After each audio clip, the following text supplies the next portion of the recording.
আসসালামু আলাইকুম। সানা কিচেনে সবাইকে স্বাগতম। আজকে চলে এসেছি আবার একটা স্ন্যাক্সের রেসিপি নিয়ে।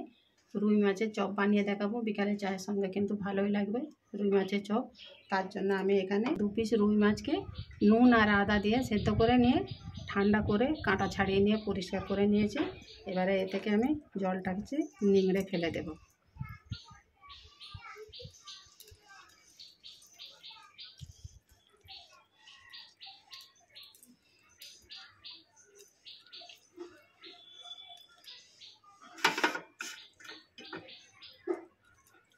জল থাকলে কিন্তু চপটা ভালো হবে না।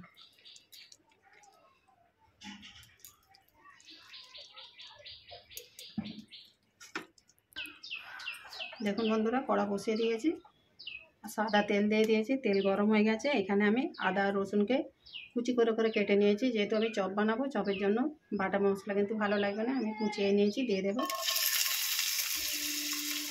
একেবারে দোকানের মতো চপ হবে। কাঁচা লঙ্কা কুচি নিয়েছি, দিয়ে দেবো।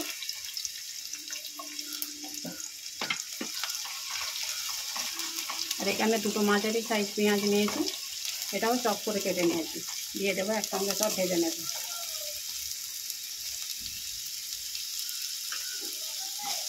ভালো করে সবগুলো একটু ভেজে নেব।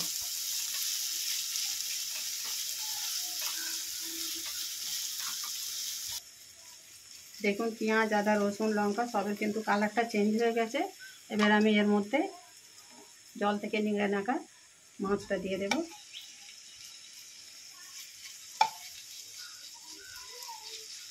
আর এখানে মশলা নিয়েছি 1 চামচ ধনে গুঁড়ো, 1 চামচ জিরে গুঁড়ো, স্বাদ মতো লবণ, 1 চামচ হলুদ গুঁড়ো আর লঙ্কার গুঁড়ো, সবগুলো দিয়ে দেব।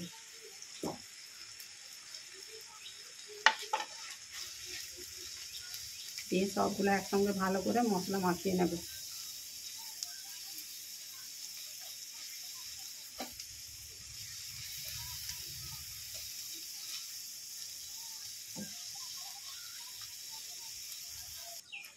ভালো করে মশলার সঙ্গে মাছগুলোকে মাখিয়ে নিয়েছি।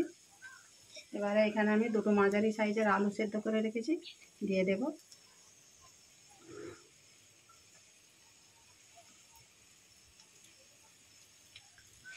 আবারও মাছের সঙ্গে আলুগুলোকে ভালো করে মাখিয়ে নেব। মশলার সঙ্গে আলুগুলোকে ভালো করে ম্যাশ করে নেব।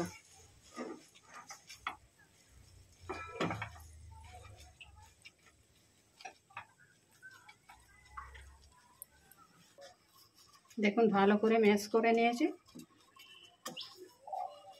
এবারে এখানে চপের যে স্পেশাল মশলাটা বন্ধুরা আমি বানিয়ে নিয়েছি, 1 চামচ ধনে গোটা, 1 চামচ জিরে, 2টো শুকনো লঙ্কা, দারচিনি আর 2টো এলাচ দিয়ে এটাকে একটা শুকনো চপের মশলা বানিয়ে নিয়েছি, দিয়ে দেব।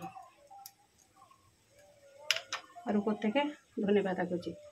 গ্যাসটা কিন্তু একেবারে মিডিয়াম টু লোয়েতে আছে, নাহলে চপের মশলাটা তলায় ধরে যাবে। ভালো করে একসঙ্গে সবগুলো মাখিয়ে নেব। তো চপের মশলা এটা পুরটা কিন্তু একেবারে রেডি হয়ে গেছে। ঠান্ডা করে নেব, ঠান্ডা করে নিয়ে চপের শেপ দেবো। সঙ্গে থাকুন বন্ধুরা, আর অবশ্যই একবার এরকম বানিয়ে দেখবেন। বিকালে চায়ের সঙ্গে কিন্তু চায় জমে যাবে। তার সঙ্গে আমাদের রমজানও চলছে, রমজানে ইফতারির সঙ্গেও কিন্তু ভালো লাগবে খেতে। বিভিন্ন রকম তেলে ভাজার সঙ্গে এরকম রুই মাছের চপ থাকলে ভালো লাগবে।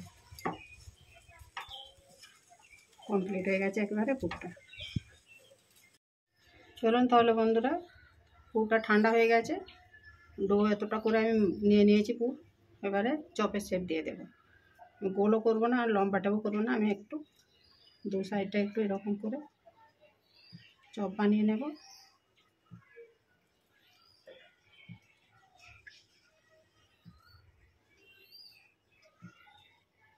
সঙ্গে থাকুন, এইভাবে আমি সবগুলোকে বানিয়ে নেব। দেখুন দেখুন চপের শেপ দেওয়া হয়ে গেছে। এবার একটা ব্যাটার বানিয়ে নেব। এখানে আমি ব্রেড গামস নিয়েছি, একটু লবণ দিয়ে দেব, কালো মরিচের গুঁড়ো দিয়ে দেবো, দিয়ে ভালো করে এটাকে মাখিয়ে নেব। তাহলে কী হয়, চপের স্বাদটা আরও বেশি বেড়ে যায়। আর এখানে একটা বাটি নিয়ে নিয়েছি, কর্নফ্লাওয়ার নিয়ে নেব 2 চামচ, পাতলা একটা ব্যাটার বানিয়ে নেব। কর্নফ্লাওয়ারে স্বাদ মতো লবণ দিয়ে দেবো, একটু কালো মরিচের গুঁড়ো দিয়ে দেবো, ভালো করে একটু মাখিয়ে নেব। জল দিয়ে দেব, পাতলা একটা ব্যাটার বানিয়ে নেব।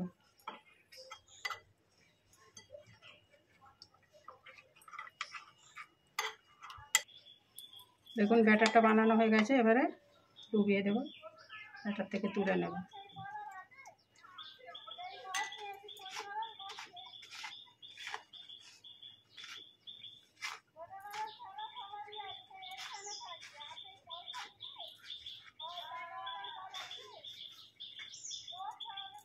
আবারও একবার কোট করে নেব, ডবল কোট করে নেব।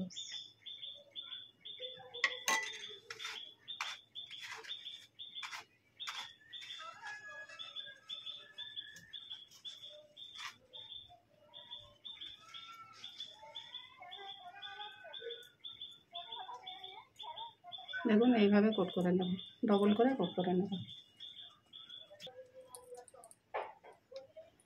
দেখুন সবগুলো ডবল কোট করে নিয়েছি, আর এদিকে আমার তেলও গরম হয়ে গেছে। এবারে সব এক এক করে ভেজে নেব।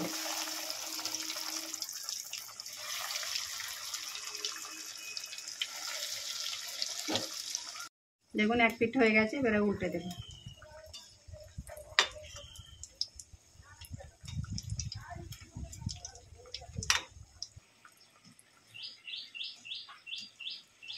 দেখুন লাল লাল করে ভাজা হয়ে গেছে, তুলে নেব। এবারে সেমভাবে সবগুলো ভেজে নেব। দেখুন চপগুলো সব আমার ভাজা হয়ে গেছে, আমি সার্ভ করে নিয়ে ফিরে এসেছি। কেমন হয়েছে কমেন্ট করে জানাবেন, আর লাইক শেয়ার করবেন। তো রেসিপিটা আমি আজ এখানেই শেষ করবো। আবার আসবো সানা কিচেনের নতুন একটা রেসিপি নিয়ে। আপনারা ভালো থাকবেন, সুস্থ থাকবেন। ভালো লাগলে একটা লাইক করে দেবেন। আবারও দেখা হবে নেক্সট একটা ভিডিওতে বা রেসিপিতে। প্রত্যেকে কালো লবণ দিয়ে দেবো। আর দেখুন এইভাবে পেঁয়াজ, লেবু, লঙ্কা সসের সঙ্গে সার্ভ করতে কিন্তু ভালোই লাগবে। বিকালে চায়ের সঙ্গে জমে যাবে কিন্তু। অবশ্যই একবার বাড়িতে ট্রাই করে দেখবেন। আল্লাহ হাফেজ।